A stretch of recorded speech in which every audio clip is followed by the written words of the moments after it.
Good evening, everyone. Welcome to the Maitland City Council meeting for December 9th, 2024. As a reminder, please silence any electronic devices. Make sure they don't interrupt the meeting tonight.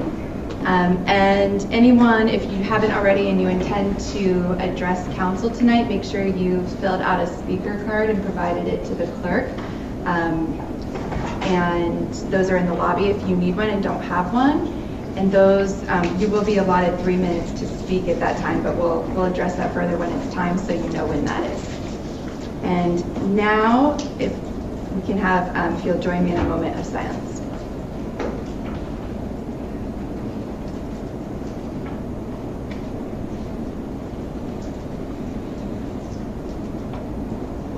All right, and now we will do the Pledge of Allegiance.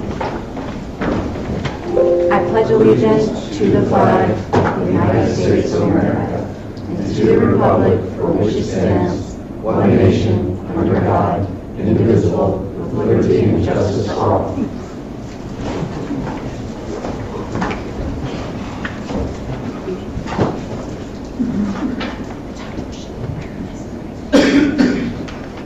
Okay, and we will open with our public hearing first on ordinance number 1437, amending chapter 10 of offenses, miscellaneous, prohibiting camping and sleeping on public property. Madam Clerk, would you like to read the ordinance title? Or did I already do that for you?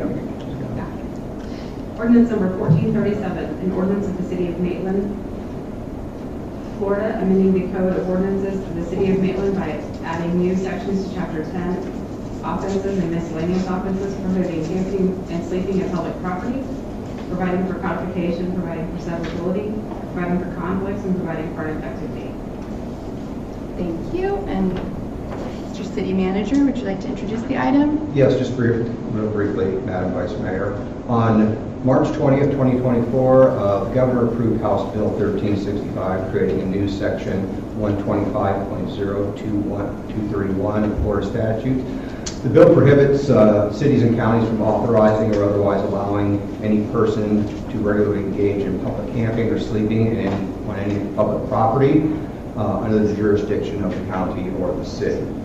There is one exception, but it does not apply to us. So beginning on January 1st of next year, any resident, business owner, or attorney general can bring civil action against a county or municipality for violating the statute.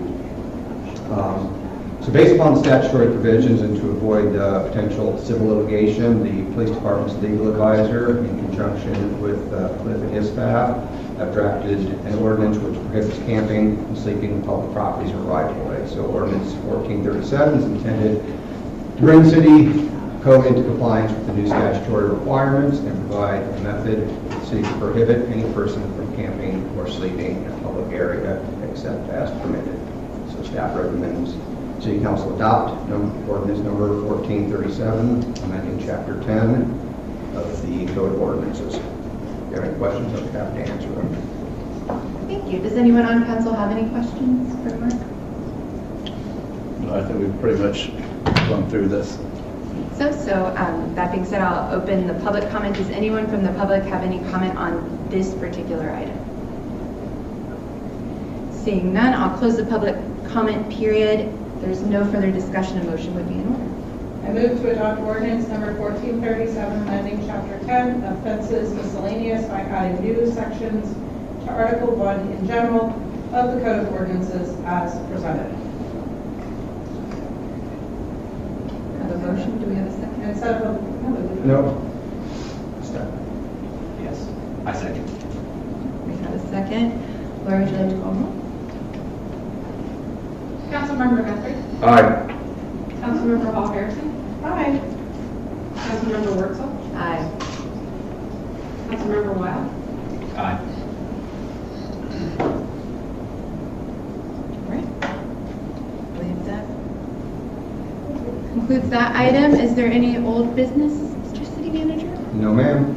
All right. Moving right along, we'll move to the consent agenda. Do any council members wish to remove any items from the consent agenda? Hearing none. If I will open public comment. If anyone from the public has comments on consent agenda items numbers 2 through 15 as they appear on the agenda, again, just for consent agenda items numbers 2 through 15, is there any public comment on those items? Seeing none, I'll close the public comment period on the consent agenda, and if there's no further comment on council, a motion would be in order. I'll make a motion to approve the consent agenda. Motion and a second. Lori, can you call roll, please? Councilmember Hall Harrison. Aye.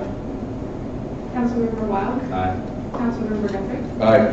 Vice Mayor Wurzel. Aye. All right, and that concludes the consent agenda.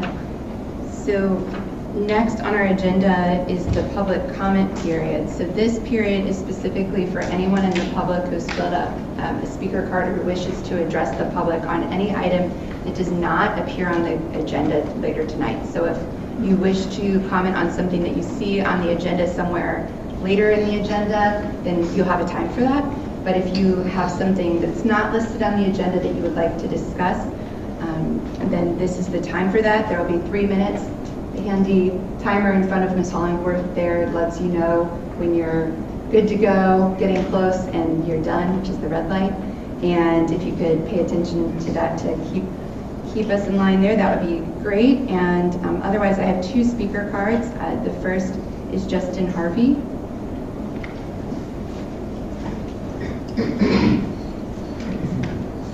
And can you just start by saying your full name and your where you reside, please?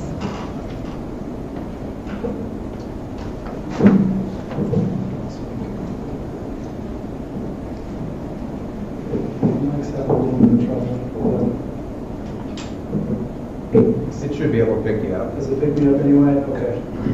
Do I have to give my full address? Or can I just say that I'm a Maitland resident? It's on the speaker card, is that okay? If you can read it aloud, it's public record. Okay, no problem. So my name is Justin Harvey. I'm at 1025 Hamlet Drive. Good evening, Mayor and Commissioners. 2 weeks ago, the Florida State Surgeon General advised all communities in the state to halt the practice of water fluoridation, and he called this a public health malpractice to continue doing so. This comes off the heels of a federal court ruling that deemed fluoride to pose an unreasonable risk to children, specifically citing lower IQ. Within 24 hours after the ruling was made, communities in New York, Utah, Texas, and Florida began removing fluoride from the water systems. And the incoming Health and Human Services Director has said on January 20th, we're going to advise all U.S. public water systems to halt the practice. Fluoride is, quote, an industrial waste associated with arthritis, bone fractures, bone cancer, IQ loss, neurodevelopmental disorders, and thyroid disease. So far this year, Collier County, Brooksville, Winter Haven, Stewart, and Naples have all halted the practice, with many more communities like Tavares, Bartow, and the Toho Water Authority in Osceola County exploring the issue this week and in the coming weeks. There are 2 important factors to remember with water fluoridation. Number 1, fluoride is a drug. It is used to treat people. And the real question here is, why were local officials ever tasked with treating the public with the medicine? You don't add statins or antidepressants to the water. That would be ridiculous. So I don't think that the local government should be adding medicine to the water in which we can't control the dose. Number 2, you just heard me refer to it as an industrial waste, and that is because many people do not know this, that it is not natural occurring fluoride added to our water. It is actually an industrial waste chemical that comes from the phosphate industries. This substance is so toxic they can't dump or dispose of it anywhere because it is so costly. Therefore, they sell it to municipalities and use it as a fluoridating agent.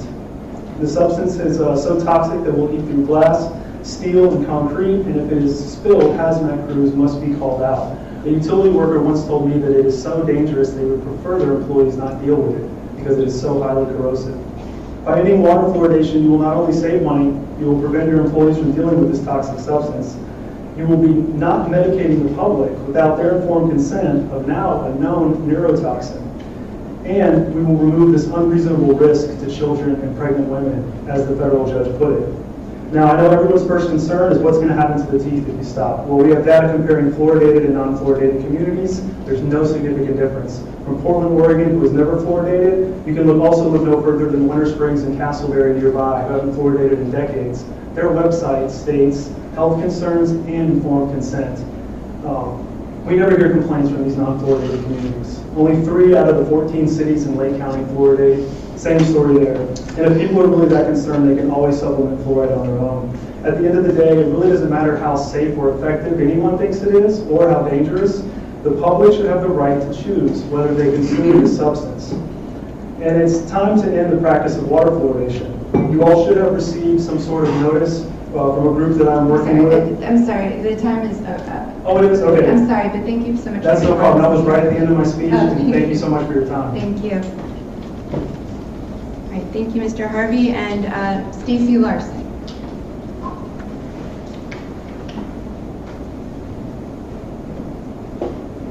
Just, can you humor us by giving us your name and, in this case, your place of business? Sure. I'm Stacy Larson. I'm the director of the Maitland Public Library, conveniently located just around the corner at 501 South Maitland Avenue, Maitland, Florida. I am here, I have one primary purpose, but I want to start first with a thank you. Like, we attended, well, I personally attended Get Down Downtown on Friday, and then the library had a booth at Season of Light on Saturday. And both of those events were just lovely. We had a grand time at Season of Light, so I want to thank all of the city staff who put in so much work to have 2 big events back to back on one weekend and to make both of them a success. So, thank you, y'all. The other reason I'm up here is because we have our own event coming up. On Saturday, we will be having our Yeti or Not Abominable Snowman Party. So we will be watching the movie Abominable, serving hot cocoa and popcorn. We will be eating Yeti spaghetti and ice crispy treats, having lots of crafts and games, and just generally a snowy good time. So that is a family event. Abominable is a PG-rated movie. So we encourage everybody to come out at 2 o'clock on Saturday to the library. Thank you so much, Ms. Thank you. Larson. Is there anyone else in the public who had intended to make a comment that I don't have a speaker card for? Awesome. Thank you, everyone who gave a comment. I will now close the public comment period, and we will move on to the mayor's part of things. The mayor is here just in time for the decisions.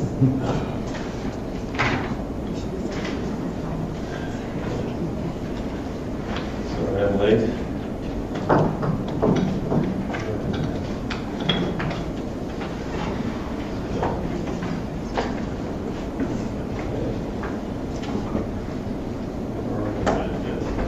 Just our decisions. We didn't start. All right. That public period. Decisions. Okay. Our first decision is the Lakes Advisory Board appointments. Laura, would you please introduce the appointment? The Lakes Advisory Board has 2 vacancies, as Lee Hale resigned from the board on August 21st, 2024, and Ms. Damari's second term ends this month, December 2024. Ms. Damari is ineligible for reappointment at this time in accordance with LAB Constitution, Section B. The following residents reflect the Lake Advisory Board as their first choice, and that is Stevens Burr, Samantha Levine, Ben Shepherd. Second choice, Paul Bennett and Ashley Moore. Their completed volunteer to serve applications were attached in the packet. Council is requested to make 2 resident appointments to serve 3-year terms beginning January 2025 and expiring December 2027. Okay. So, Laura, do you want to walk us through how we do this, because we're most familiar with it? Do we have more than 1 or more than 2? Do we have 3 applicants, really? Well, 5 total. Well, it's based on the nominations of the vacancies. There's 2 vacancies. You can solicit nominations from council. If we end up with more than 2 nominations, we will be polling. Okay. All right. Well, does anybody have any comment on how we'd like to proceed, or should we just get right to it? I guess what we would do is open the floor for nominations. I think, I could be correct, but I think it's Burr Stevens. Is that correct? Okay. Burr Stevens, Samantha Levine, Levine, and Ben Shepherd, and second choice is Paul Bennett and Ashley Moore. Does anybody, let's open it up for all the nominations first. Correct, Lori? And then we'll take them one by one. I will suggest, this is purely based on the applications received, and I have not spoken to anybody, but Mr. Burr Stevens appears to have a work experience as an aquatic biologist, which seems fairly useful for someone who's on a Lakes Advisory Board. So I think that would be a suitable position for Mr. Stevens if he is inclined to bring his expertise to our committee.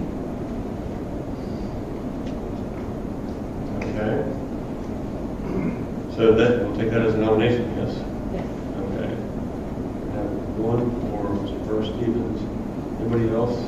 I just have to ask, is Ben Shepherd sounds familiar to me? Has he applied for things in the past? Does anybody remember? He was brought as prior to you for his second and possibly third choice. Oh, in the past for other Yes. things. So he does have a want to serve. Yeah. So I would, I'd put him as a nominee. Okay. So for Ben Shepherd, one for Burr Stevens. And I would say that Ms. Levine has a very impressive resume as well. So we have a lot of very qualified, very intelligent people for this. But are there any other? We have two, Burr Stevens and Ben Shepherd. Any other nominations? Okay. Is there any discussion before we get to a vote on this? Anybody have any discussion at all? I was wondering myself about Mr. Stevens' work history. He's an aquatic biologist, but I missed something. I didn't see a lot of work history indicating where and when he worked.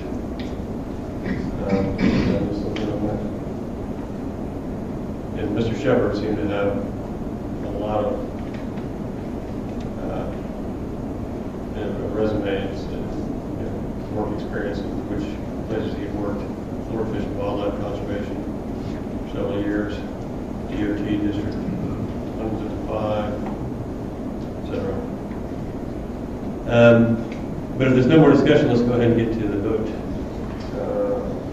Lori, you want to call the roll? For Burr Stevens, Councilmember Guthrie.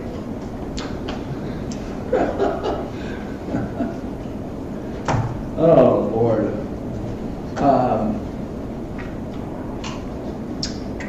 Can I just ask, do we need a vote if we don't have more than two nominations? No, you can do a second and a third. Okay, I will first or second or third, whatever. So we're on Burr Stevens right now. Yes. So I've nominated him, so we need to. So we have two nominations for two seats. Is that correct? So they just require a second for special proceedings. Okay, so you nominated, so we have a second for Mr. Stevens? I'll second. Second for Mr. Stevens. We have a third? I'll third. Okay. Welcome aboard, Mr. Burr Stevens. Now, you put in Ben Shepherd, Yeah. we'll call that a I'll nomination. second. Yeah. I'll second Ben Shepherd. All right, and I'll third that one. Okay, so Ben and Burr Stevens, welcome to the Lakes Advisory Board. And Ms. Levine, please keep your name in the hat. I know you're looking to get on board and start serving the city, and we're very excited to have people like you as well. So if you're out there listening to them, please keep applying. All right. So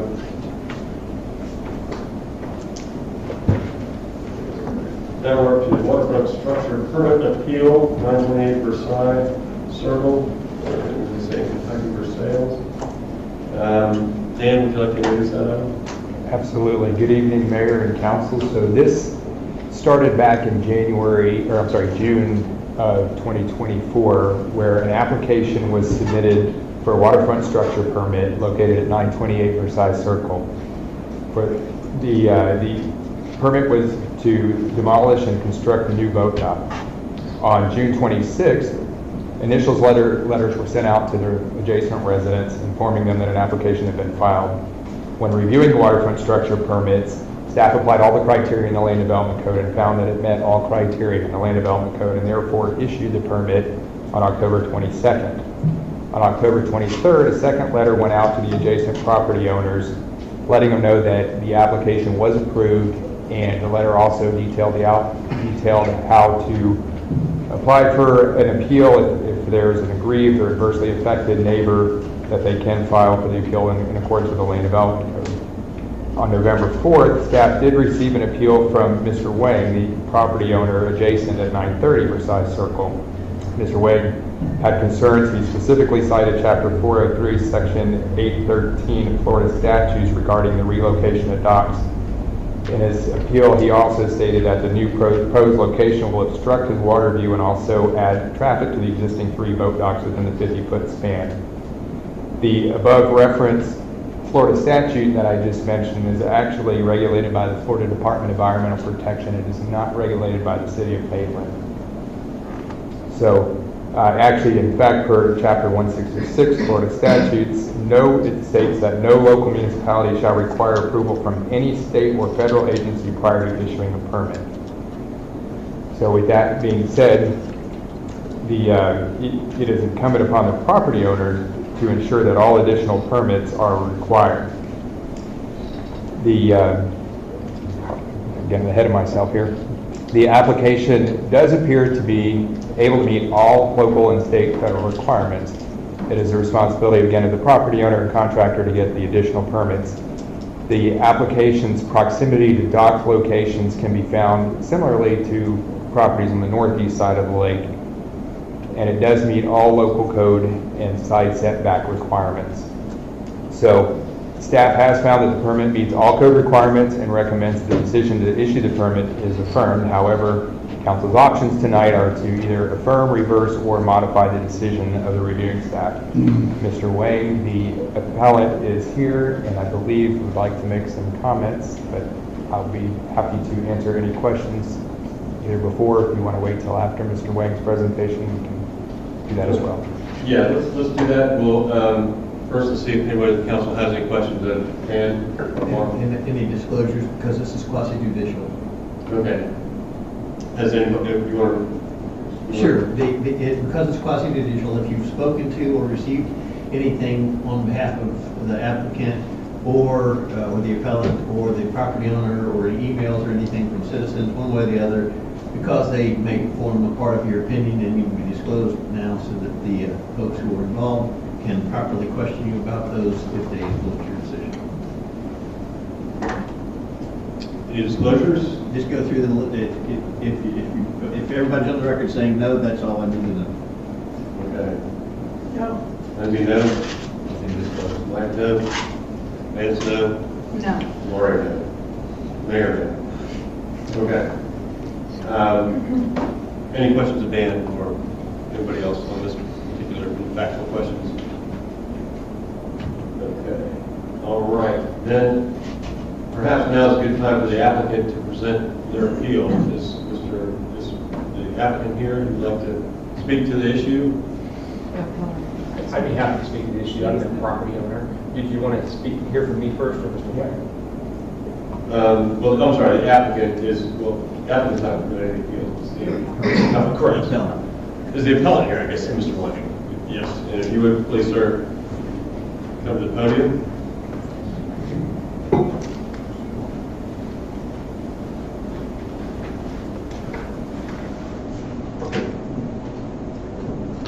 Good evening. Hi, Mayor and Council members. My name is Mike Wang. I was at 920 Versailles Circle. In addition to what was put in the remarks, I just want to highlight a few issues I have with the proposed relocation of existing dock. So there's two private docks on the same span within 50 feet, and there's also a community dock. And the owner of 928 is proposing to relocate their dock from where it is right now to close proximity to where the two dock and the community dock is located. So obviously that will create over abundance of traffic, and it will be unsafe for kids and the community members to use the community dock. Secondly, obviously the views will obstruct, not only my house, but also the community dock. It's limiting them from, the southern exposure of the lake. And additionally, it was cited that there was a FDP statute 403.813.1.5D clearly states if you were to relocate your existing dock more than 5 feet, and if the new dock is bigger than the existing dock, then a proper FDP permit is required. And through my conversation with the FDP, there's no such permit. Well, at the time of conversation, it was applied for. And through speaking with the owner 3 weeks ago, informed him of such a Florida statute, and 2 days after, the owner applied for the self-exemption of the dock permit requirement. And furthermore, the construction of new dock requires the owner to clear the lakefront vegetation, which is closer to our boundary to the existing dock, which, I'm not even sure if they apply for a DB permit. I know they had applied for removal of plants and trees from the city of Maitland, but not necessarily from the Florida DEP, which is also required to remove any vegetation along the shoreline. And lastly, when their contractor was on site to remove the existing boat dock, they didn't properly surround the structure with tributary barriers to prevent anything from going into the lake. And they were instructed by the city inspector to put the barriers up. And with all these said, I hope you guys will side with me in denying them for putting their new dock so close to the community and the 2 existing private owners. Thank you. Okay, thank you, Mr. Wang.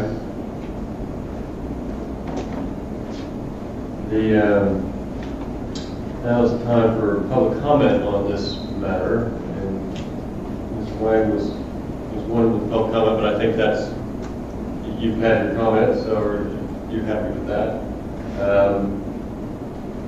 Mr. Andrew John, are you here for public comment as well, or? Yes.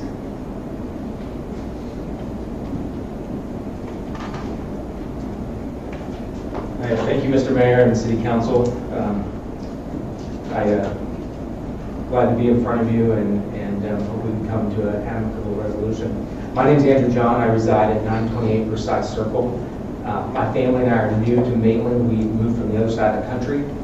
And being new to the area and needing to do some repairs and maintenance on our dock, in April we did some research and contracted what we found to be the most highly recommended expert on dock construction and mitigation. And we contracted with them to take us through the application, permitting, and actual construction process for our dock.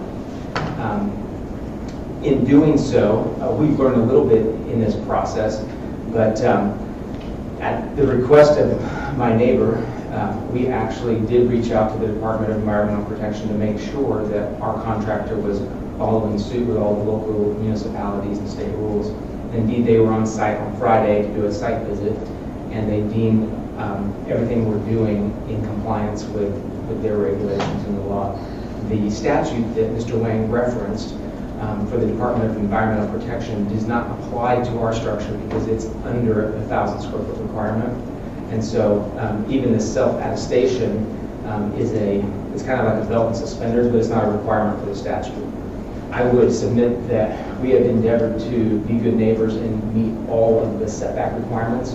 We're not asking for any variance or waiver in our application. The demolition has occurred. The demolition started the week the permit was issued by the city. That's complete, so now I'm without dock, awaiting this process so I can begin construction. Construction was supposed to be completed on December 2nd, and I had a boat scheduled for delivery that week, and we are paying to store that boat until our dock can be completed. So we're eager to get started, and I'm eager for a decision from City Council, again, affirming the permitting process, the fact that we haven't asked for any variances. We're reaching the setback requirements plus one. I think the setback requirement's 10 feet and we're 10 feet plus one. I'd further point out that although Mr. Wang is a neighbor of mine, we're separated by a community park. So there's my property line, a community park and dock, and then Mr. Wang's property line. So I don't believe it'll be of immediate impact to any of our neighbors with the proposed location. And I do think that proposed location is the best in terms of meeting the neighborhood requirements because it's on the other side, I have a close neighbor that I share the property line with, and he has a dock there. So this won't interfere with that neighbor. Happy to take any questions, or I can take my seat. Okay, thank you, Mr. John. Thank you so much. Okay, does anybody have any discussion on this item? Or questions for our city attorney who's here and probably well versed and been involved with this, I guess, how long? There's a thing or two about docs. So it seems that the criteria that are included by staff in terms of the approval for this request are the criteria that they used and therefore the ones that we should apply as well. Is that correct? Yeah, in a quasi-judicial decision, all you're doing is looking to see if the requirements of our code have been met. Correct. And so I was looking through that to see the criteria, and there's a lot of them, and I had to Google some of the words like littoral rights. Am I saying that correctly? Okay. So I saw setback, riparian, littoral rights, built in a prohibited area. It can't be built in a prohibited area. There's height requirements, area requirements, width requirements in how the boards are laid. You need an electric permit, and there's requirements relating to the seawalls. Knowing from Dan's representations and from the staff report that staff who knows what all these things mean have concluded that those criteria were met, and not having heard, I think there was some testimony or evidence or whatever word we're using for that submitted from the appellant regarding maybe that touched on littoral rights or a claim regarding that. In terms of safety or access of enjoyment, but based on sort of the evidence and the weighing those things in terms of what's presented from staff versus what was presented, I don't think that there's anything that was presented that would overturn related to those criteria, but that's my analysis. Right. And I think Mr. Wang had a question about vegetation, replanting, and that still code, it still has to be 50%, correct? 50% or 50 foot. Yeah, and they'll have to have silt fences to make sure there's nothing going into the water. And, that's correct. Okay. Yeah, and I think really, I mean, Dan, with it needing what our rules are and our guidelines, I mean, if we veer from that, then that's just going to make a mess later on when people come to apply and everything. So, very possible, yes. Yeah. Again, staff stands by it, meets every part of our code. And there were some requirements I didn't summarize that were related to what happens during construction because that seems a bit premature, but obviously any assurances, of course, from the city that the city staff who does that continues to make sure all of those rules are being followed. And to the extent that it was raised, obviously staff did a great job of briefing the issue regarding sort of what we're prohibited from considering, what other permits outside of the city's process may or may not have been issued. But even if that statute weren't there, I mean, it seems that there's different processes for different things, and all we're here to consider is whether or not the city's permit should be granted. If there are other requirements, that is certainly not for me to speak on, obviously. I don't have the knowledge base or authority to do so, but that would be between people not sitting up here. Right. I agree with Lori. I think that the staff presented evidence, the facts, and there's nothing to dispute it. I don't know that there's limitation on what we can opine on this. In our opinion, actually, doesn't matter. The only thing that matters is if you believe that the criteria have been met per the code. Right. And the only thing that heard rate was a permit from another agency. And I also heard it depends on, I don't know the square footage. I know what I heard the applicant for I guess it's the permit applicant who testified to, and I believe it's been verified which for what it's worth, you can accept as expert testimony from your staff that it would be under 1,000 feet, and if that's true, then the DEP permit would seem to be a non-issue. But having said that, the real issue is, does it meet our code? And I haven't heard anything that says it doesn't meet our code. And our code says you can only go out so far from the normal high water elevation, right? That's With correct. the dock. Yeah. Again, it meets every part of our code. Okay, yeah, and then we have long experience dealing with docks, and because there are, it's prime real estate, obviously, and people take their access to the lake very seriously, and over the years, our code has been developed and through kind of hard experience about how to kind of allow people to construct their docks in a reasonable way without impinging on the neighbors too much. But that said, that there's only so much you can do. The shape of the lake, the irregular shapes of lakes, they're all kind of pie shapes, so everybody's going to be looking inward, and somebody's view is going to be obstructed by any kind of dock. And that our code does a good job of trying to ameliorate any kind of undue intrusion in that regard.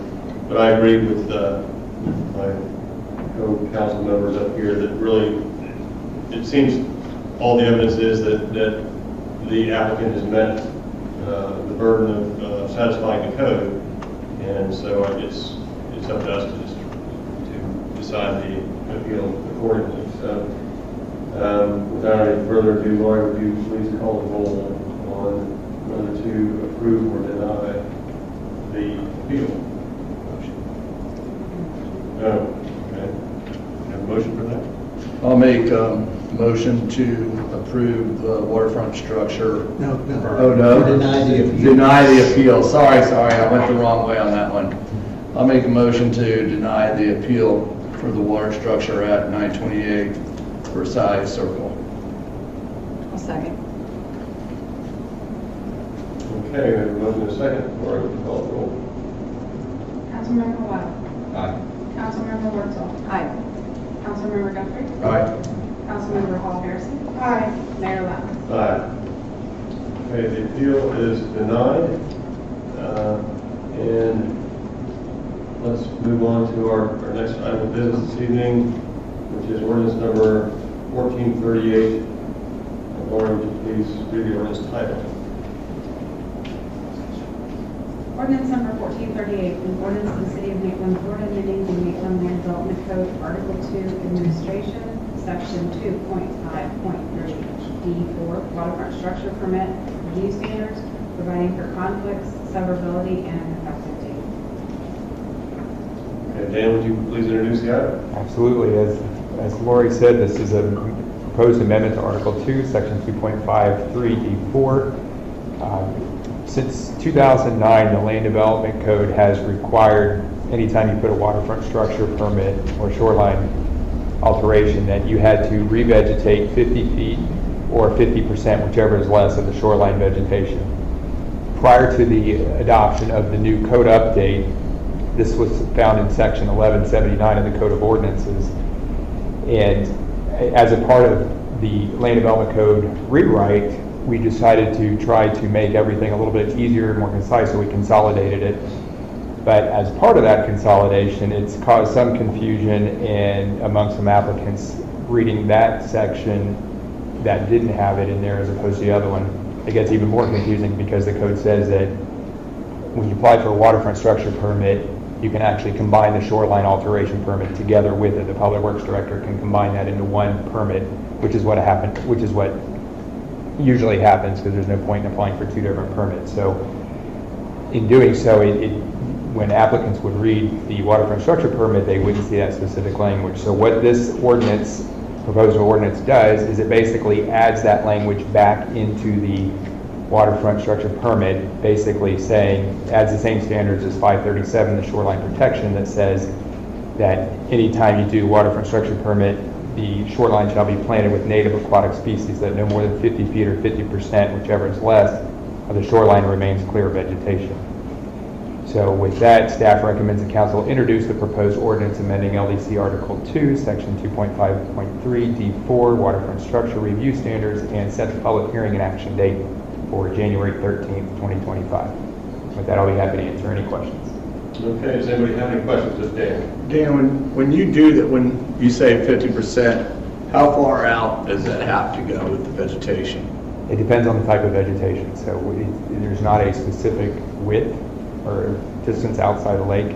It's a matter of the type of vegetation, and there are certain species and everything that go in there, but it does have to be vegetated. Yeah, because I'm seeing what I call spearheads, and it might be like two rows at the 50 feet. And I know that's kind of slow growing. I just was wondering if there was, so in this, that doesn't change the amount of how much it has to be No, not with the at all. vegetation. Not at all. Okay. That's my question. Okay. Anybody else have any questions of Dan? All right. Anybody from the public, let's have a public comment period on this ordinance proposal. Does anybody from the public have any comment on this ordinance? Seeing none, let's close the public period. And is there any further discussion? If not, the motion would be in order. I'll move to introduce ordinance 1438, amending LBC Article 2, Section 2.5.3 D4, waterfront structure review standards, and set the public hearing and action date for January 13th, 2025. I'll second it. Okay, I have a motion and a second. Lori, would you please call the roll? Councilmember Worcel? Aye. Councilmember Hall Harrison? Aye. Councilmember Waddle? Aye. Councilmember Guthrie? Aye. Mayor Lowndes? Aye. Okay. Have new ordinance first read. Ordinance number 1439, introduction. Lori, would you please read that ordinance title? Ordinance number 1439, an ordinance of the City of Maitland, Florida, amending Articles 5 and 10 of the Maitland Land Development Code, amending provisions and definitions related to shoreline protection standards and shoreline alteration, providing for conflict, severability, and an effective date. Dan? So again, tonight's all about shorelines and waterfront structures. This, as was read into, is an amendment to Article 5, Section 537, the shoreline protection standards, as well as Article 10, the definitions. What this basically does is clarify the language in the shoreline protection standards by saying that the littoral zone shall be planted with vegetation throughout. Instead of what used to say impacted areas, we took out the word impacted, so it says all areas outside of the allowed access corridor, which is that 50 feet or 50%, whichever is less. The remaining shoreline outside of that, what used to say cleared access, we took away cleared because we don't want it to just be the impacted or cleared area. It's the entire 50 feet or 50%, whatever is less. Shall consider one of the following: existing vegetation or beneficial vegetation of aquatic plants that are planted following the removal of existing nuisance and non-invasive species. The ordinance also amends the definition of seawall to take out the language. This goes back to the previous code, and it pretty much matches the same language that was in the previous code, which says instead of some portion of which touches the surface water, it's basically a man-made structure, materials not limited to cement block, concrete, galvanized steel, wood, or metal that is located between a 100-year flood elevation and the normal high water elevation of a water body.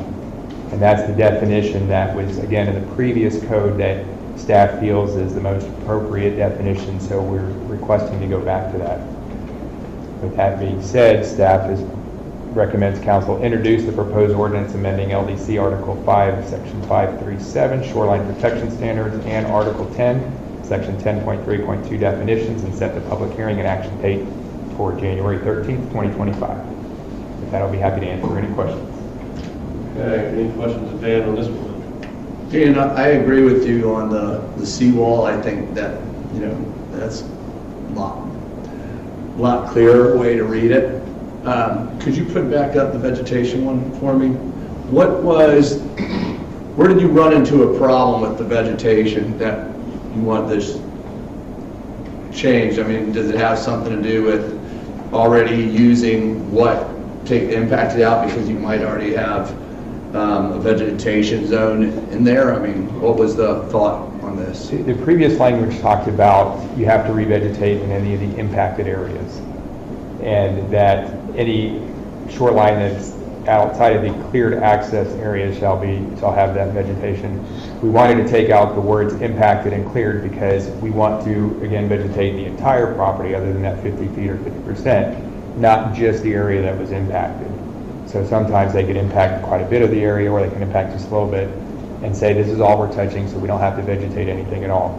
So this makes it very clear that you have to vegetate the entire shoreline other than that 50 feet or 50%. Thanks. Any other questions, Dan? Okay, let's open this one up to the public. Does anyone in the public have any comment on this ordinance? Seeing none, let's close the public comment period. And if there's any further discussion, you have it, or if not, the motion will be in order. I'll move to introduce ordinance 1439, amending LBC Article 5, Section 5.317, shoreline protection standards, and Article 10, Section 10.3.2, definitions, and set the public hearing and action date for January 13, 2025. I'll second. Motion and a second. Lori, would you please call the roll? Councilmember Guthrie. Aye. Councilmember Hall Harrison. Aye. Councilmember Wurzel. Aye. Councilmember Wild. Aye. Mayor Wells. Aye. Thank you. Okay. Another ordinance to hear from again. All right, we are into the performance evaluation and compensation for city clerk.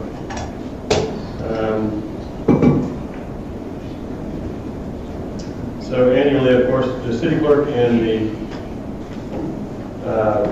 city manager are directly employed by the city council, which makes their positions unique.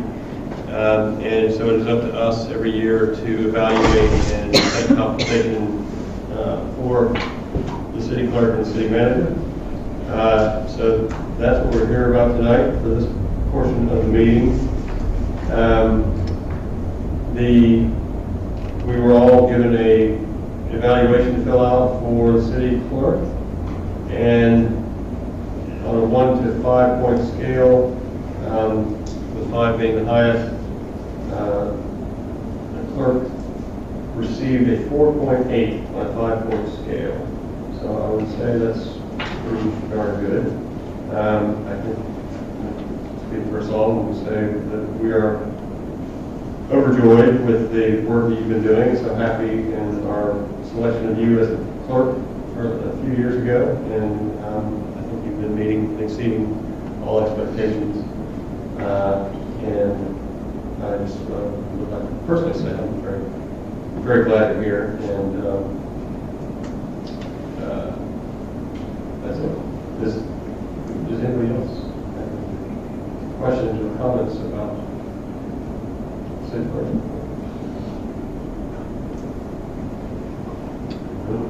Okay, well, let's open it up to public comment. Does anybody else in the public like to come and speak to the city clerk's performance? Okay, close that off for public comment period. And For the entire city, like to say.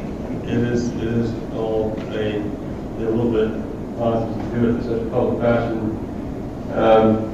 but here we are. So I guess the issue is for us how we would like to handle the city clerk's compensation going forward, raise or a bonus or what. I did speak with the, well, this is kind of winging it. There's no time-approved method of this. No, the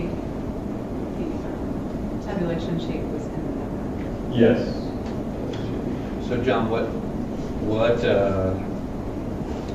from a percentage standpoint, I think that's what we're here, right? It's the percentage increase in the salary for 2025. Right. And is there, did we do any kind of analysis on what percentages were done staff-wide? Mark, do you have that, or John, do you have that? Mark may have that. And I spoke to Liberty today and got some background on that as well. But Mark, did you want to? Sure, I can just give you a brief overview. As we talked about during the budget process, we weren't able to achieve what we wanted to during phase 1 of our class and comp study. So this is the year we're implementing phase 2 of it. As part of that, the merit increases are included within that. They range from 1.5% for someone that was not doing so well this year, ranked below expectations, all the way up to 7% for someone that would score 100% across the board in their evaluations. So on the merit piece of it, that's how we are rating our regular employees this year. I will let you know that anyone that comes in above meets expectations, the department head has to come talk to me about how they are exceeding or expectations or how their performance has been outstanding over the last year, so we can discuss that before that merit increase goes forward. So, check it out. To help on this, John, I think you've done this analysis in the past. That percentage range for someone who fits within a band of compensation, is that taken into account or not?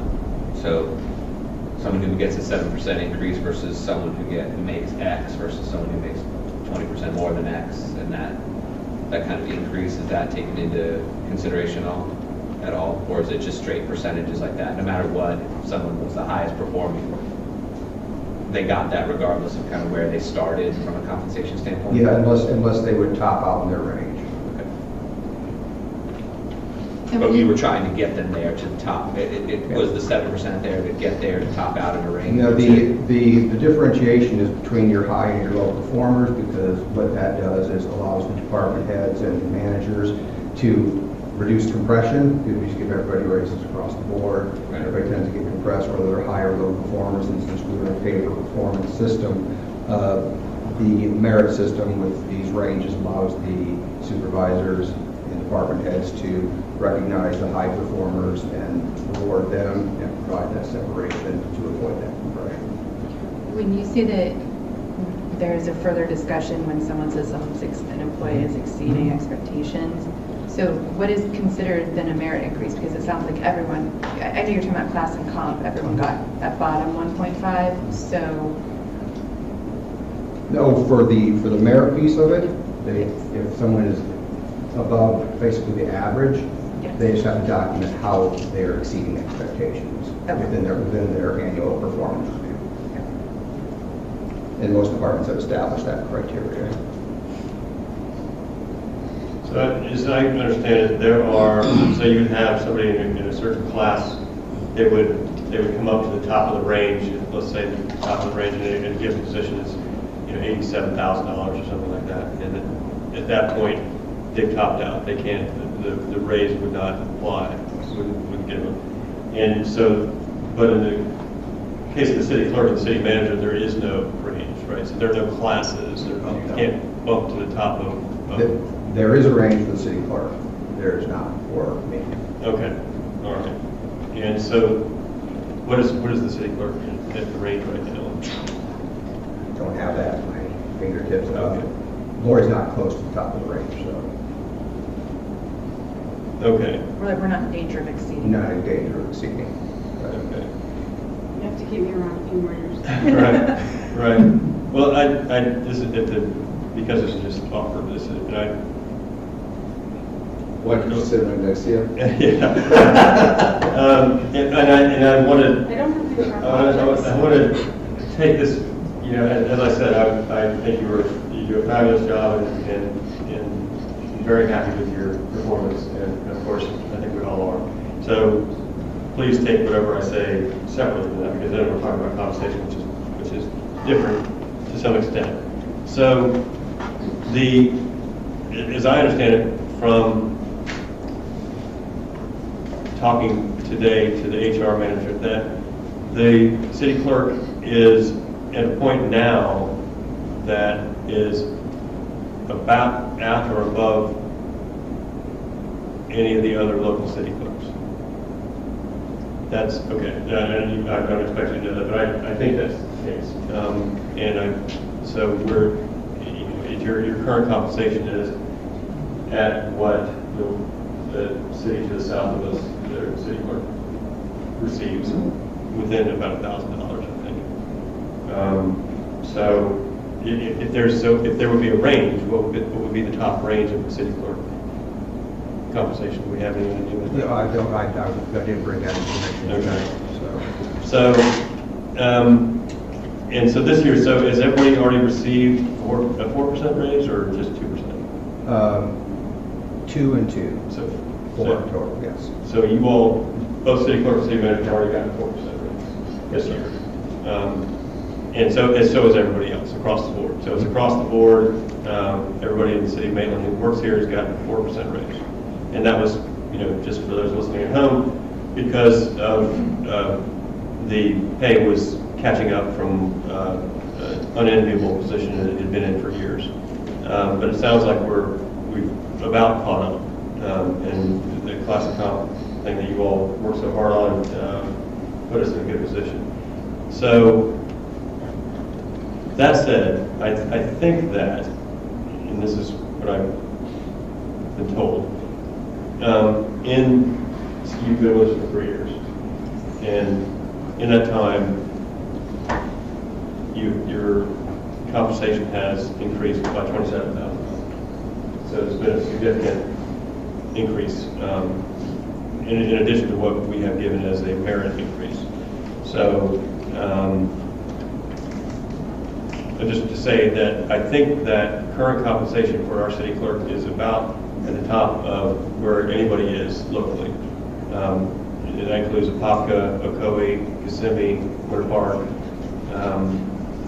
And so that's just where we are. So just, I don't know if anybody knew that, anybody wants to know that, but that's what I learned. So how to go forward, there's a couple of ways to do it. I think one is just to increase, which is what we always do and what the city has traditionally done, is just increase by a percentage of the base salary. The other way is to say you've reached the top of your range and we'll give a cash bonus, but not increase the rate base salary, so it doesn't continue to multiply in years out, which is what some organizations do. Once you've topped out in your range, you're then just given a cash bonus at that point, not increased in salary. So those are two different ways of looking at it. So I don't know, Maitland has not done the cash bonus heretofore, or hasn't in the last 20 or 30 years. That's not to say we can't do that now. And so in that case, it would be a bonus instead of a percentage of the base salary increase. And we would hold at the current salary and just you would receive a cash bonus, or we can give you an increase based on your base salary. Does anybody have any ideas about what the compensation should be? I thought you were going to throw that out. No, I'm just giving you all the facts. I just wanted everybody to be on the same page as we go forward. So, if we were to,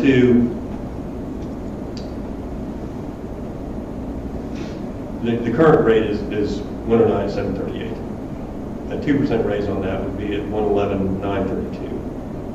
A 3% would be 113,030, and a 7% would be 117,419, which I think would put the city clerk on well ahead of any other local municipality. And I'm not sure if we would prefer to keep it the same salary now and offer a bonus in cash, or what the size of the increase should be. Is any other, so when you say you've not done that heretofore, is that? Yeah. What, Do we do that, Mark, have we ever done that for any position? Excuse me? Have we ever given a bonus to anybody, any employee of the city? Not in your recent memory. Oh, I don't want to hold you to No. 1950. No. I mean, that would be my only, I hear what you're saying, John, I think it's valid points. I just don't know what that does. If we start doing that, does that open up a precedent, or does that open up a standard that then we would have to start evaluating a bonus system? Right. Either on top of or in lieu of a salary increase? I just don't know that, if we're not set up for that, I'm not sure that that's a precedent. Yeah, I think you went to 4%, you didn't have a 5% on that. I just did, just recommended 2, 3, and 7. Yeah. Mine would be, I mean, we gave everybody a 4%, we give an extra little push and maybe do 5%. I'll just throw 5% out there to get the discussion going. Well, it's a little difficult, and I didn't ask before, like in terms of when I spoke to Mark about this today, about the range, so without knowing what it is, other than just knowing that we're not at the top of it, if we have a range and we know that we have, that it sounds like the general way that things are approached, and I understand that there's like a difference between managerial level or higher level, leadership positions versus everybody else, but if we have a range and a person is well within kind of the middle or of that, and they are exceeding expectations as documented by their evaluations, then I don't know why we would treat that any differently, just based on what is going on in other places, which seems relevant for like class and comp and things like that. But if that's the published range, then that's our published range. And so I guess I don't know at this point why it would be treated anywhere differently, so I would fall sort of with what you're saying.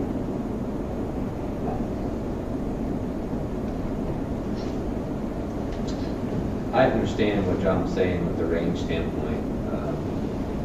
I didn't know, so it's an interesting, the 4%, the 2 and 2, and I'll ask that in a different conversation, just the mid-year increases, but yet we're sitting here. It's just a weird process when you've got a mid-year increases, but then we're sitting here, compensation on top of it. It's The concept is, which is pretty common, is that to keep up with the market, the range is moved to 2%, so everybody can move to 2% within those ranges, so we don't fall back like we were 3 or 4 years ago. And then there's basically a cost of living on top of that, another 2%. So I get it. No, I get that. I just want to make sure you understood. It's just having that, and then having us, that everyone else in the city, their compensation is set in a different manner than in a public forum. Yes. So Yeah, it's I do think too that part of it is just that, kind of the way that it's been done, but when I worked for the government a long time ago for the state government, we would normally get a cost of living increase pretty much every year, and that would happen at a certain time of year, usually on a fiscal basis, and then we would get merit around the time of our evaluations, which was usually about 6 months apart from that, so they were just separate things. On separate criteria. I agree that just because we're not regularly doing the cost of living increases in the same manner, that it's turned out awkwardly, or it seems more awkward, but I don't think it's completely like, I think that the 2% is almost like negligible, other than to the extent that it addresses the range where the range is an issue, because it's just seen as moving with the times. I do think also the compensation straight percentage talk is not, I brought it up a little bit, I mean, X percent, or 5% of 100,000, 5% of 50,000, we're talking about different numbers, and so the giving percentage raises across the board has different effects. So and if you're trying to keep up with just truly cost of living, it's a different metric. So anyway, I don't know that just applying straight percentages is super helpful when you're just talking about a broad range of, I mean, I'm sure that, Mark, that 1.5% to 7% covers probably a pretty big spectrum of compensation hourly employee, I would assume. Covers all of our employees. Yeah, I mean, you're talking, I would imagine there's a big disparity in salary between the numbers on that. So that's why I just think straight percentage talk is. I think that's true when it comes to cost of living, it does make sense for percentage, but that's obviously not even what we're here to talk about. But so for merit, that's why I said I do think that it's valid to consider like the differences between people at the top of not only the income or the sort of compensation, but also the leadership sort of, which kind of go hand in hand.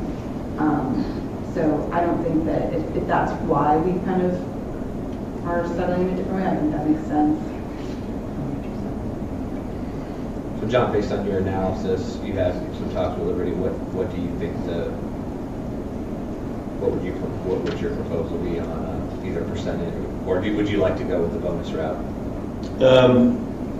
Well, I think that there are some concerns, I guess, with the bonus route. One is that they're not significant. I don't think I've ever heard of the Super Bowl anyway. There, it does set a little bit of a precedent, but I think the clerk and the city manager are so distinct that there wouldn't be a question of like the union coming in and saying, hey, you get cash there, why not do it here? It's like, well, this is a different deal.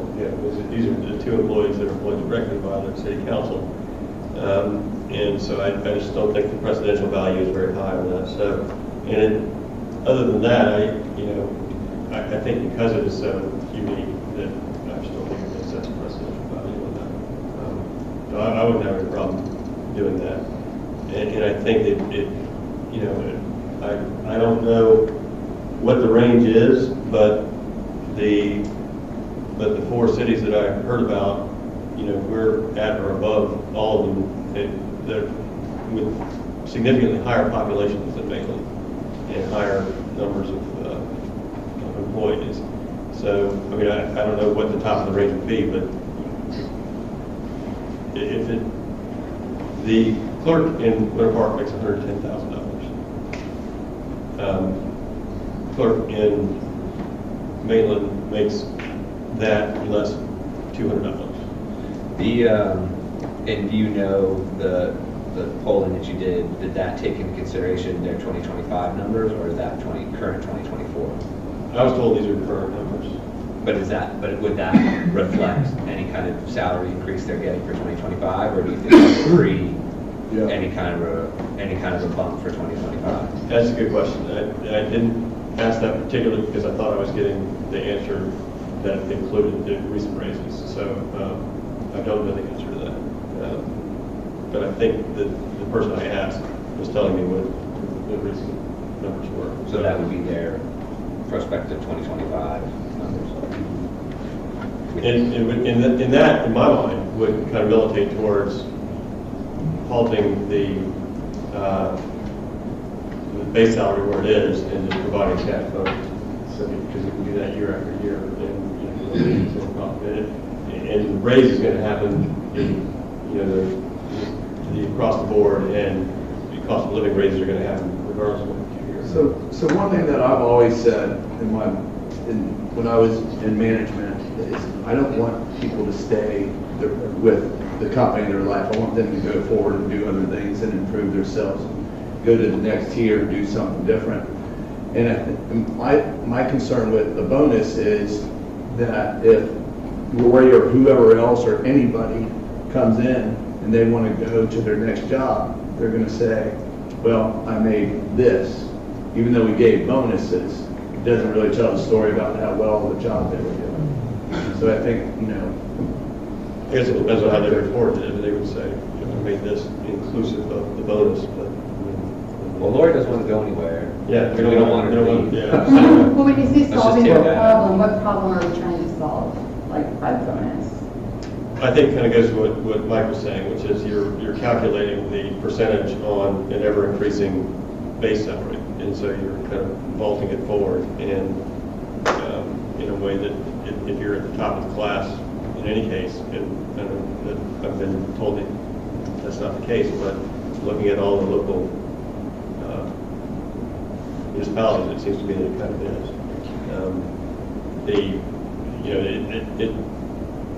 I guess it just, it will stop that moving forward, and you can, just adjust. It's nothing to say if we want to do it differently next year, just go back and say, hey, here's your compensation, here's your salary. It's adjusted to everyone else, but those adjustments are going to happen, you know, if we had 4% this year, and I think 2% last year maybe, and there's, you know, there's probably going to be another one next year, that salary will be augmented regardless of what we do. So Mark, is there a planned mid-year increase under the class and comp studies, or plans, nothing for 2025 planned? No. Okay. I just don't think that the cost of living increase should be included or considered in this because it's a cost of living increase. And so it's to bring up affordability with the economy.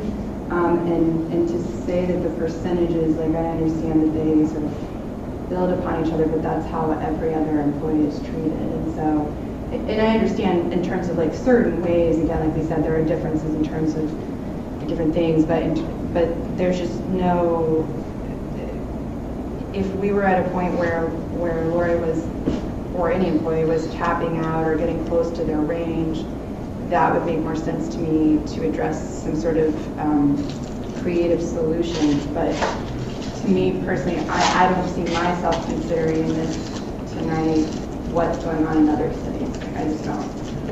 So if that's just not going to be under consideration. I think it's relevant. I also think this is, I think every year we do this, it doesn't get less awkward, and it's the conversation evolved into something other than just pure performance, because I think we all would agree we appreciate all the efforts and everyone's done a great job. I think the question is how do you effectively do this, but then also I think, at least for me, these are decisions that should best be reached on a unanimous decision, because we don't want to vote again. I mean, no one wants to be seen against voting against a certain pay structure because of this. So I think finding some compatibility here of the ideas, and so I understand John's concerns.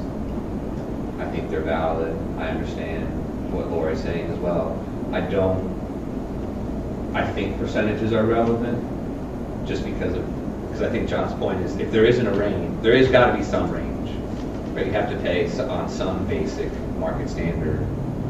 And so I think there's got to be some kind of consideration of range, but how we fit in that range. I don't know, John.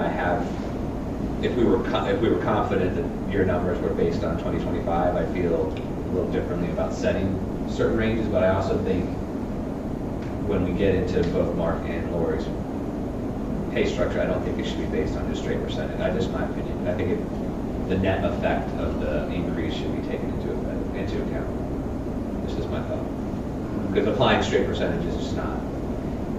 Then what should we do? I think you should look at what do we think, regardless of the percentage. Let's say that we thought somebody, Mark or Lori, because they're in the unique salary consideration that they are, was 20% under market, under what we thought should be paid for their position. We shouldn't hold them because they're in a totally different evaluation standard, which shouldn't matter. And if we think because of their pay amounts, I'm sure as you go up higher in the city pay structure, a percentage increase is going to have a much bigger impact to the overall both salary and then the budget of the city. So I think we should look at what we think the total number should be, whatever the salary compensation number should be, and then either just set that number, or if you want to apply a percentage, that's fine. But to me, it's what is the number going to be after you take the percentage into effect? It makes sense to consider what that number is, since as you point out, that's what really affects our budget. I think that's one of the considerations here. But then how would we get to that number if not by a percentage? Just set the number. Pick a random number? No, it's not a random Well, number. no, but that's why I'm asking, how would we get to that number? Based on what you think the performance, so the job has, I mean, look, we all are paid based on. So then you're just going back to the bonus thing that John's talking about? No. You're setting a salary based on what you think it should be. Yeah, I guess what I'm saying is I don't know, the only way I know to get to that is what we've been told, and the only other experience I have with HR, is my own experiences. And I've never been in a performance review where someone was talking about market or what my salary was compared to other people on the market. I just never have. It's always been based, it's merit increase, that's the point of it. So I don't know any other, and all we have is like the precedent of what we've done. I'm not saying that means we have to stick to it, but that's all I have to go on. I mean, John just gave us the numbers with with the percentage of, and how much of an increase it would be, you could just use, I mean, Right, but we're still what was using 4%, John? percentages to do that. I mean, bam, right there's your Yeah. number, right? I know. And then you also have it as a percentage and a number, so, I mean, I don't. If HR is using a rubric to determine merit increases based on scores given on evaluations for all employees, and that's what I'm hearing, right?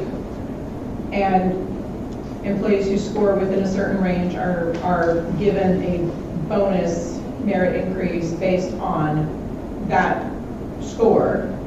So then we need to objectively compensate for that with what we're doing here, because why, I mean, that seems to me, instead of picking numbers out of thin air or us, feeling our way to a number that sounds like what we think the market should be, or looking at, all of these other soft factors which are not directly related to what we're staring at right here, what we have is the objective guidelines that are being provided by HR. I think that for the sake of the city clerk and the city manager being able to, do their jobs, we should be evaluating them based on the same criteria we're evaluating, all employees are evaluated on. And if this is an objective criteria, why don't we just follow the objective criteria? And then we don't have to worry about all of the other factors. But if obviously we know that there have been class and comp studies done to get to where we are with the figures that are being paid as compensation, if the class and comp study said we're within those ranges, then let's just agree that the experts are right, and let's just pick the number that we think is based on these objective criteria. I heard Vance throw out 5%. Sure, that sounds like a great number because that's on the higher end of the range. It recognizes the city clerk's aptitude and her ability. It gives her room to grow, and it also doesn't top her out at the top of the bonus range, so that next year we are in a position where we either have to fall back from that position or we can't go any further. So I think that Vance's suggestion of 5% puts us in a very good place. It acknowledges the work that the city clerk has done. It thanks her and recognizes her abilities, but it also is within the line of the objective standards provided by HR. So that's what I would recommend is 5%. That's where I'm at too. Sounds like we have 3. Okay, well, I guess the way we do it is the way we always do everything else, so is that your motion? I will make a motion for an increase for the city clerk for a merit increase of 5%. Guess I should second it. Okay, we have a motion and a second, and just for discussion purposes, I will say that I have concern about that, and I have concern about going forward with that, and it has nothing to do with Lori's fantastic performance. But when a city our size is leading the entire region by a significant number in compensation, and if we do it again next year, it's going to be, I think we need to, I think it is important to look around and see what others are doing, and responsibly use our resources to compensate people accordingly. So that's my concern. I hear you and I agree with you, but that's information that should have been given to us before today's meeting, right? That's something that we can ask Liberty to have available for us for next year. That's information we can have at our hands for the next time we have to make this decision. But right now, all we have available is the guidelines that HR has been given for providing additional compensation. Well, and I think it goes back to what Mike was asking the question. Well, is that as of today, or is that including what their compensation is going to be? Right. Well, so their increase, they already had that increase. I don't think that in terms of a sole unique position, right? It's not like we're not paying at the top of the range for 30 positions within the Parks Department. We're paying for one sole contributor who I would think in our best interest of wanting to retain her, paying her at the top of the range so that she's not going to leave us for better money somewhere else is probably a good strategy. I understand that it puts us in a position where we are paying within that range, but you know what, everybody deserves to be paid a little bit more. So I'm not going to discourage other cities from rise into the opportunity. I'm just working off of the objective criteria we have, which is if you score between these numbers, there's an increase available up to 7%. Maybe 7% is a little too generous based on this, but that's the criteria we're working with. So if there's a better way of doing it, then I would suggest that HR provide us with better information for us to make this evaluation next year. There's a little bit of problem if you think we should, or don't have all the information and make a decision. I mean, you said you agree that we should get the information. I'm not sure that. Well, if there's a I feel better it's gonna recommendation, but I don't want to sit here all night and pick numbers out of the air. I don't have time for it, honestly. And I think we have to do it tonight because, right, Mark, it has to be done in this. Under, I'm not sure what Lori's contract says, but I believe it's at the first of the year. It's her anniversary date, so that's when that occurs. So what you're saying is we could have a special meeting on Christmas Eve? No, you could make the pay retroactive. We can do this in January. We've done this. I mean, this is not a. This is the first time we've done it timely, I think, in the history. Perhaps. Yeah, I mean, this is not a.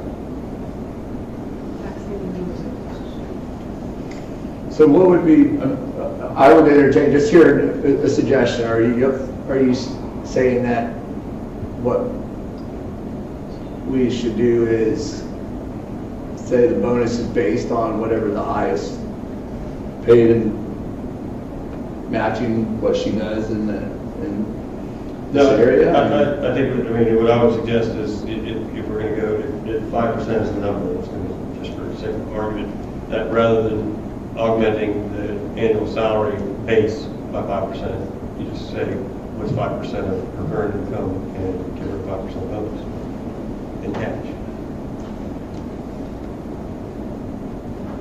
That's another way to do it, but I don't know. I think we're not at that point.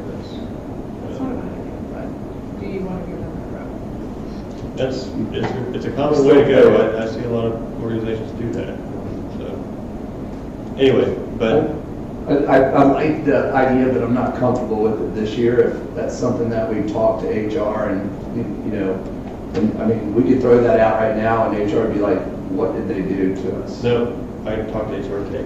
But that's what Lindsay means is we have an, and that's not your fault by any means, because we, as we all know, are restricted from speaking to each other. So I have no idea, nor am I allowed to, what any of you are doing. And so I get that. It's no one's fault at all, staff or up here.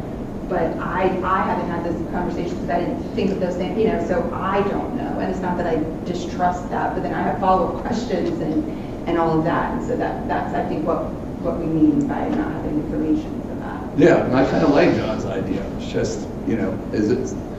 I can tell you what all that Liberty said was it would just be a matter of Jerry and her coding it. And she did raise the issue of perhaps it be a union issue, but I just discussed that earlier. It's like these are unicorn positions. It's not something that becomes a football with the unions. So other than that, it can be done. It's a matter of just trying to check.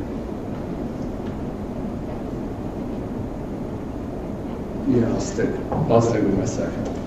This percentage, when we start applying it to the next position, the percentage thing gets even more difficult because you're starting with a different number. So and if you go less than 5%, you start applying this on a percentage, you go less than 5%, then we say Mark didn't do as good of a job, because under your metric, we just apply a percentage. And so we get to the next position and then you're just going to say, well, then I think that it's a conversation with HR of is the range between 1% and 7% as a discretionary increase, is that range too large based on salary bands? But again, that's not a conversation we can have right now because Liberty's not here and none of us have had the opportunity to have this in-depth conversation with her. So I'm working with the information we have, which is there is an objective metric.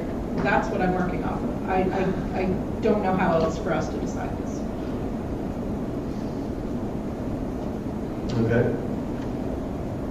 We have a motion and a second. Madam Clerk, would you call the roll?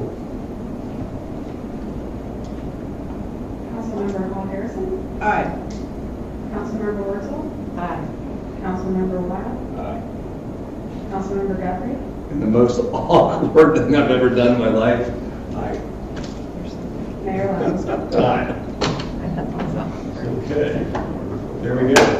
Thank you. Thank you all very much. Now that one was easy. Yeah. Let's turn it to the. Turn up percentage. Well, no, it's not sustainable, but what other choice do we have under this? I think there's a lot of it. Then those choices will be brought to us next year. Okay. We have now the compensation, performance evaluation compensation of the city manager. And I will say that of all the evaluations that turned in, the tabulation comes to a fabulous 4.97 on a 5-point scale for the city manager. Here. And again, you know, I think we're very lucky to have you. I personally am thrilled with the job you're doing. I think Maitland prospers under your guidance. I can't really add to that. Thank you. And I mean it sincerely. Does anybody have questions of Mark? Since they're right here, I have to ask that question. And if nobody has any questions of Mark, let's open it up to the public comment period. Does anybody from the public like to comment on the city manager's? No? All Sure. the people who sent you all those emails, they're not here on the one time that they're allowed to come up here and criticize you. Yeah. We're talking about it all the time. Agreed. Yeah, they believe that to us. Okay, let's close the public comment period and open it up for discussion and then a motion. So we've been through part of this already, so we don't have to restate a lot of that, thankfully. But again, I had a conversation today with Liberty, trying to figure out where we are with just kind of raw numbers wise. And the merit raises, and which I guess comes solely from the city council, and the across the boards and the adjustments over time have increased your salary in the last almost 2 years significantly. And so to the extent you're probably $30,000 better than we were less than 2 years ago. So it's at about 245, 405. And you, like Lori, had the 2+2 increase already, so you've got 4% added to it, so that brings you up to 245. Is there any discussion about this? There are, you know, it's difficult to find, you know, the analogs out there to the city of Maitland. So, you know, the clerk's positions apparently are for whatever reason, more knowable to Liberty than the city managers. So it is a, you know, and we went through this a couple of years ago when we hired you, that, you know, trying to figure out what was a good fit for you and what would compensate you well and you feel good about it. So there we are there. And then you've got a 4.97 on a 5-point scale. The numbers that 2% raise would put you at 250, 314. A 3% would put you at 252, 768. And a 7% would put you at 262, 584. And those are just I did the same for Ashley Liberty's health because she's been capital design at 2, 3, and 7. So those are 2, 3, and 7. I didn't do a 5. So discuss. Well, Mark told me just the other day that he loves his job so much he'd do it for free. So I suggest that I don't think he meant it. we hold him to his word and make it a volunteer position. That's the role diagram. Yeah, that's the rollback. So what's the, As I recall, the rollback rate was an increase in the millage rate. Is your compensation tied to the ad valorem revenue? so based on your all's position on percentage, what's the percentage? You mean based on the years and years of precedent regarding percentage? I would say that it sounds like it would fall in the same range, like if you guys said it was more like a 4 because of the difference in salary, or it was more like a 6 because there's slight decimal in evaluation. Any of those would make logical sense to me. Also, this other data point that I have is our neighbor to the south. Their city manager is paid $269,013, and that is, That's for sure. And what's Mark's? 245.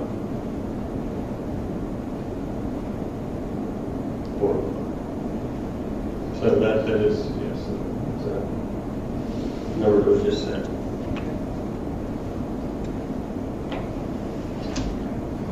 Yeah. And at 3%, what amount was that? 252,768. Yeah. Even at 5, but still under that number that. What did you go with the 3? You think Mark did 2% last job, good of a job as more than? No, but we I'm said. just kidding. You understand No. my issue with the percentages. Yeah. No, because we said, all of us have acknowledged that it would make sense to adjust that percentage based on the considerations of where they are in the salary scale as compared to other employees in Maitland.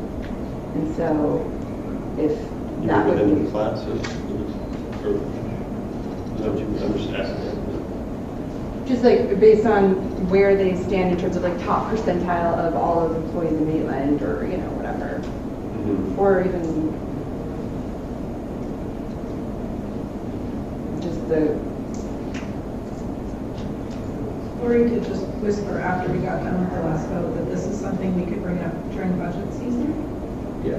And I think that that is an excellent idea, that when we do come up to budget season and we have to talk about compensation as part of the budget, that is where we are going to really be able to remember this evening, this special conversation, and bring it back and have a much better way of being able to future-proof ourselves from having to do this again.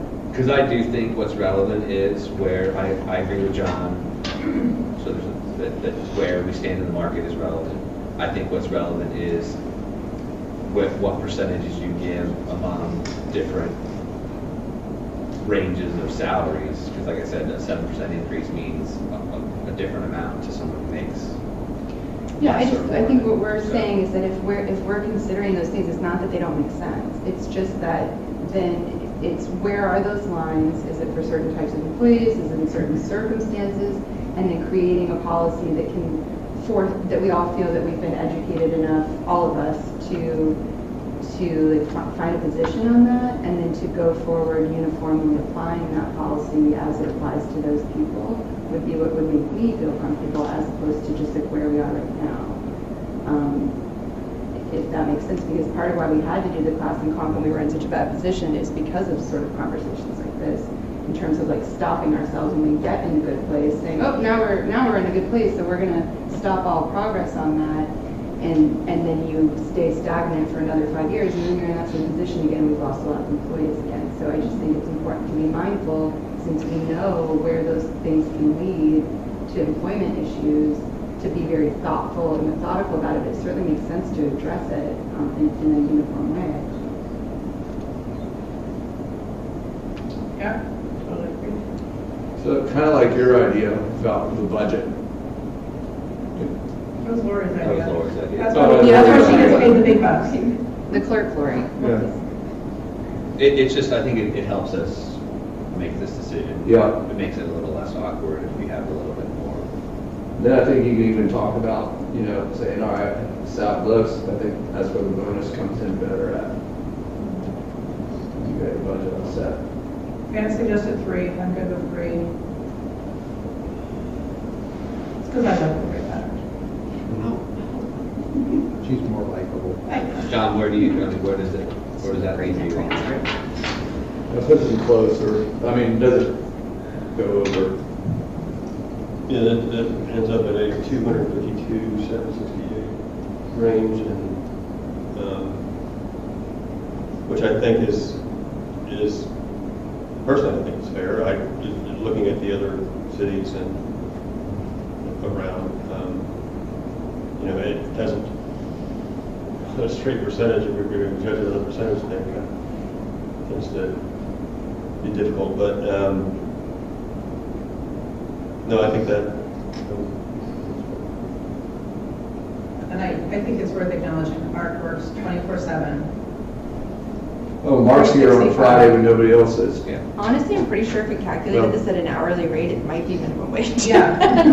so, I mean, that's the thing. So he does work for free on the weekend. Yeah. And who's your assistant city manager right now?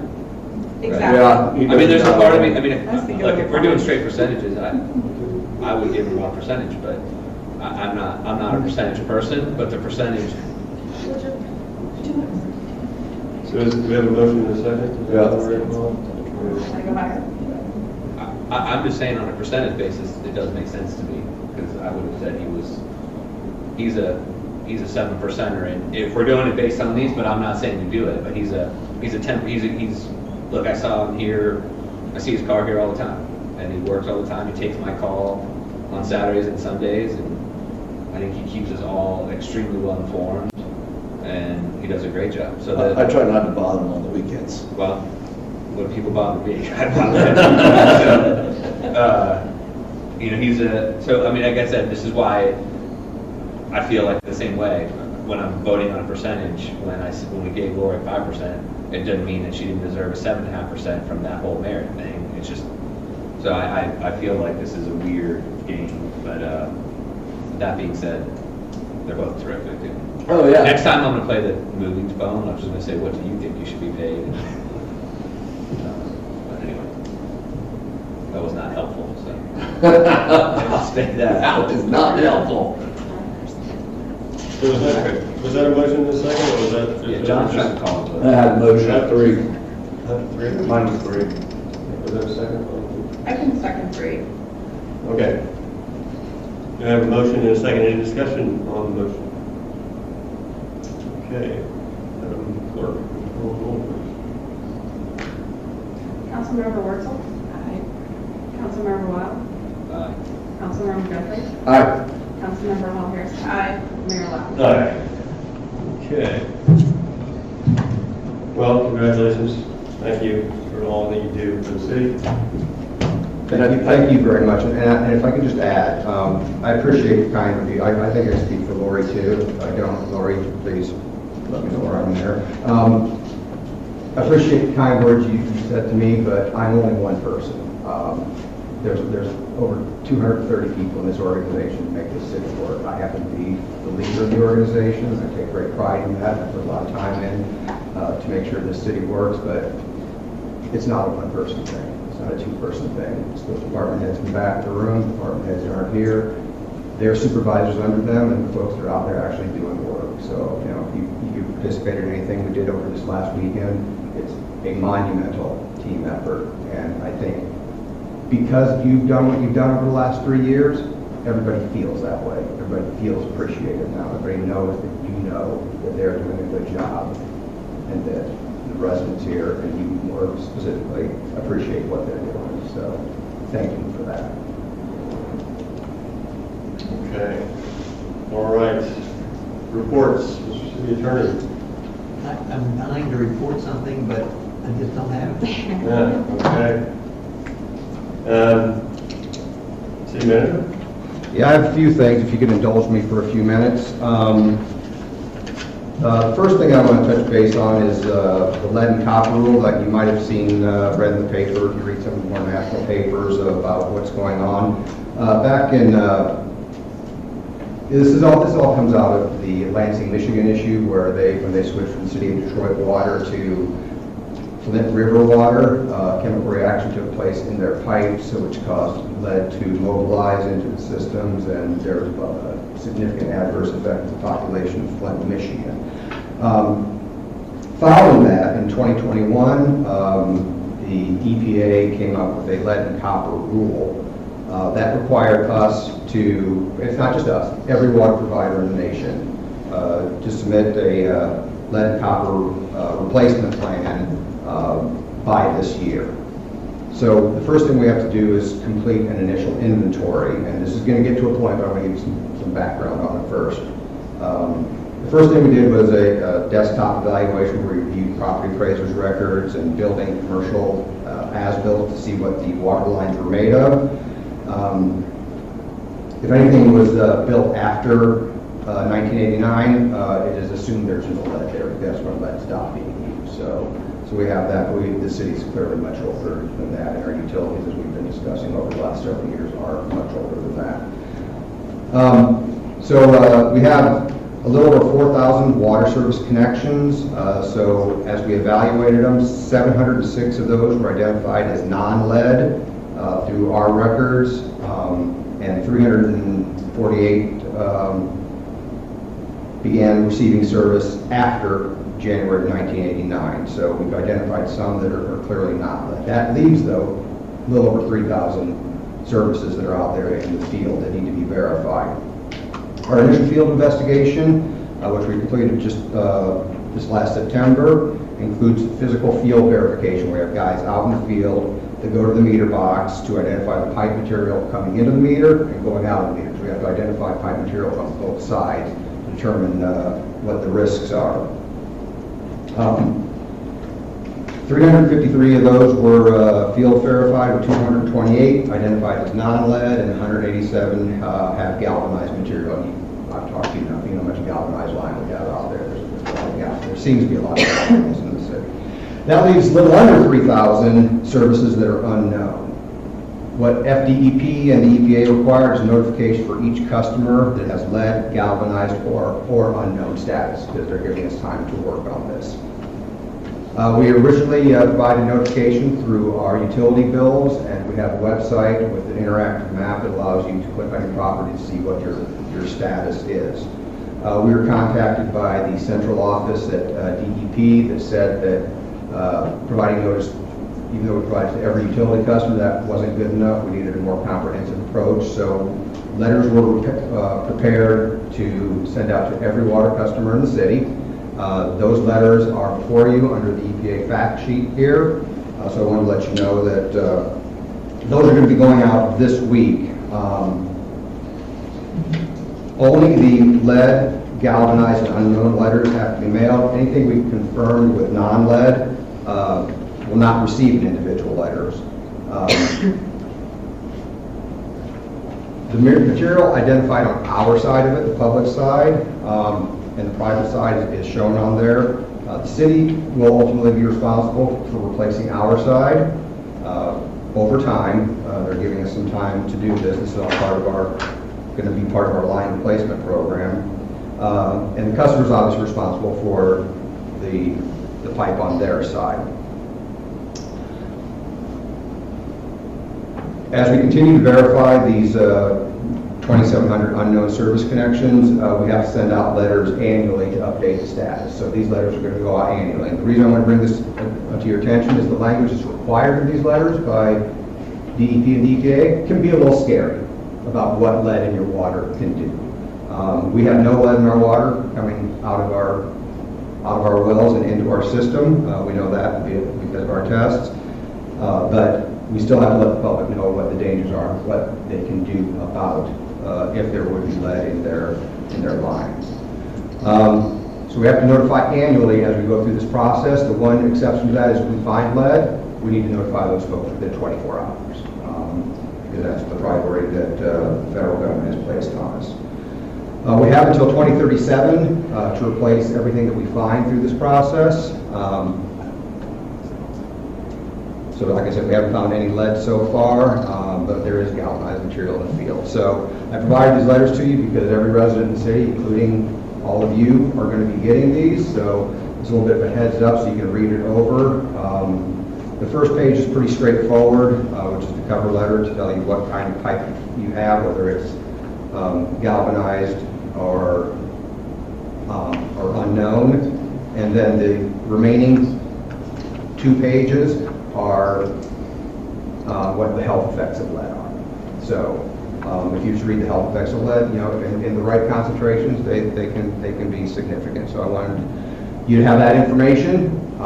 So if you get questions, which is likely, knowing our residents, you're going to get questions, you can always send them to Karen out of the water department. She's handling this. And she can get back with them, but I want you to have that foreknowledge too, so you can be informed as you're talking to folks. You're aware of this. You're not getting caught off guard. So that's that. Are any questions on that? It's a lot of information there, so feel free, as always, pick up the phone, give me a call, and we can walk through it. Letters are going to be going out Wednesday, I believe, so they should be getting mailboxes late this week or over the weekend. Very good. All right. The other issue I have is that over the last several months, I've been dealing with the property appraiser's office in terms of the Live Local Act. When obviously it was a shock to the system during budget time when we got the information from property appraisers, 2 apartment complexes had qualified for Live Local. It confused us just about how they provided affordable housing, but there's also a time limit that's required. They have to be CO'd within the last 5 years to be eligible for Live Local Act. When the Sleuths in Community Development, Dan and his team dug into this, they pulled CO records for the 2 apartment complexes that received the Live Local exemption. They found that it appears, unless we are counting wrong, or there's something in the statute that we don't know about, that the Adeline received its first COs over 6 years ago. And the whole unit, the whole complex was CO'd 6 years ago. So they typically wouldn't qualify. So based upon that, I provided a letter to the staff member at the property appraiser's office laying that out for them. That the statutory language says 5 years. We have evidence that this apartment complex appeared to receive its first CO beyond that, and what could be done about it. Received no response for quite some time until I followed up with an email. The email I received back from the staff member was that the Live Local exemption would remain in effect for this year. So I followed up with an email asking her just that, if I made a miscalculation, if I misread the statute, and if I hadn't, is there grounds for appeal?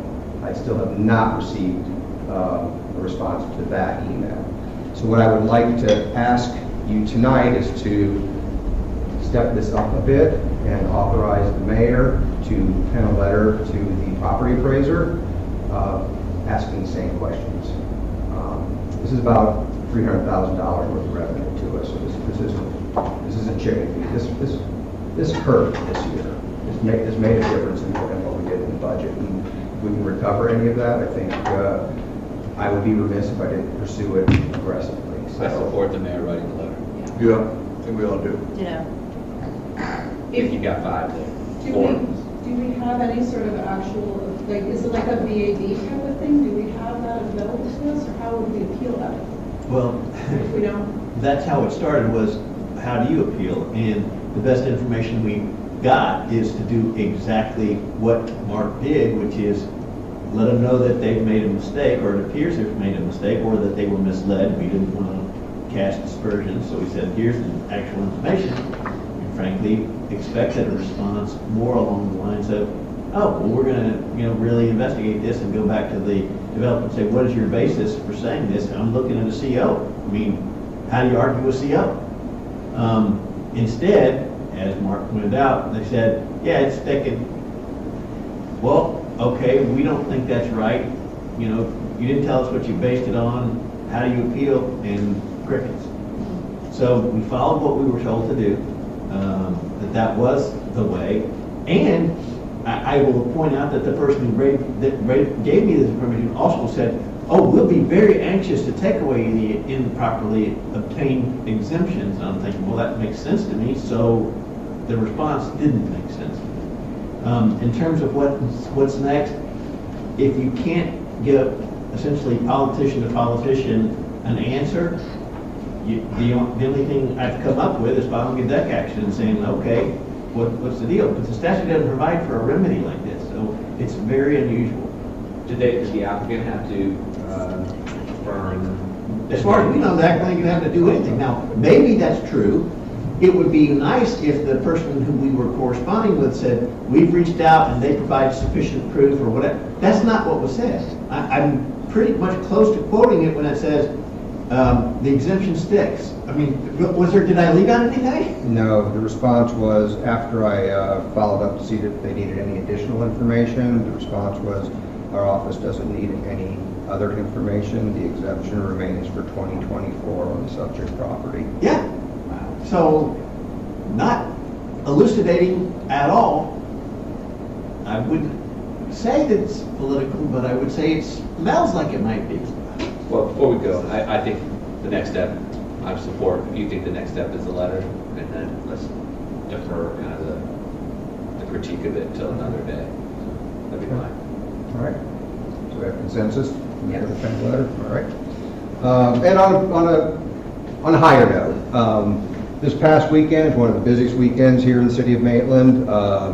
Had the holiday street party, which was a huge success. Had a really great crowd out for that.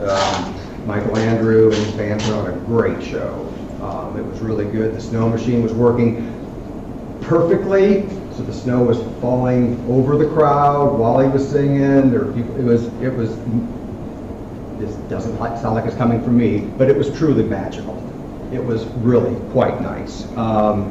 And then followed up with the Season of Light on Saturday. The mayor did the lighting of the Christmas tree, which went off without a hitch, lit up the whole park. The park is pretty spectacular. We've stepped both parks up this year from last year, so certainly, take some time to go down there and take a look at it.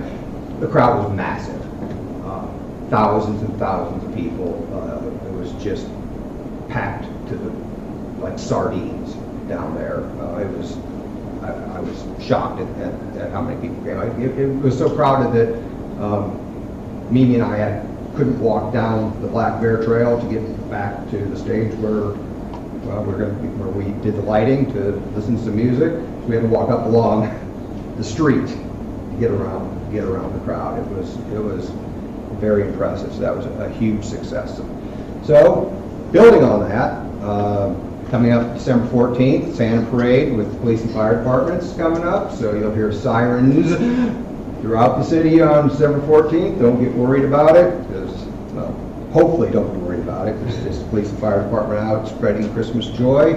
December 21st, the movie in the park here at Independence Square will feature Ghostbusters Frozen Empire.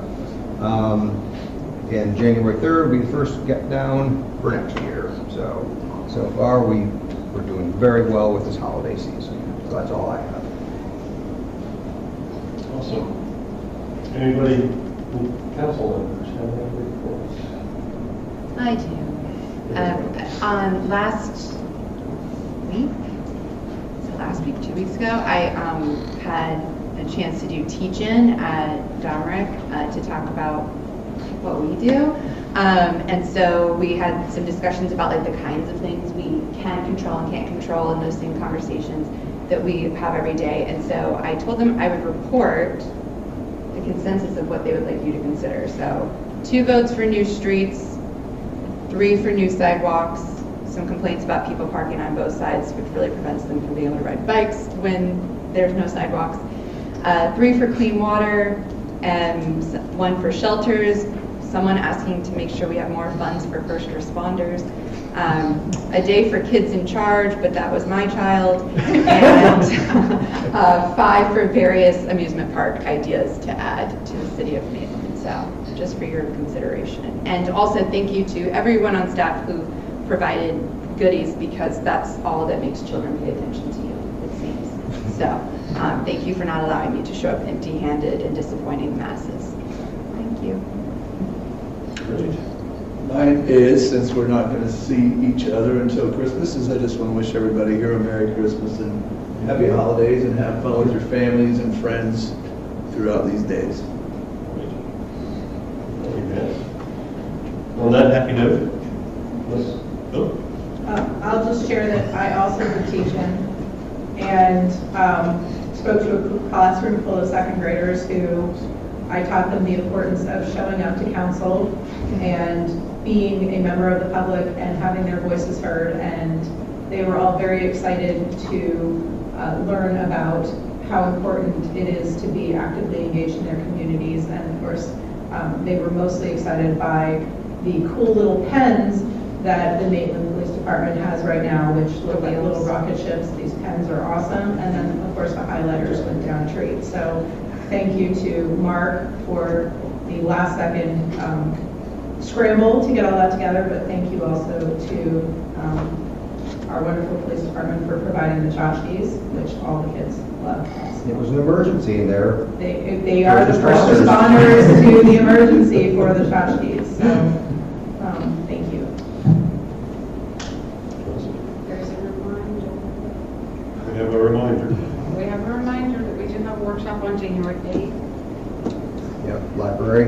Because our next meeting is not until the 13th of January, so I don't have time to, I won't going to pester you with another meeting. But also, we're all, today is Mayor Lanza's birthday, so we thank everyone for spending his evening.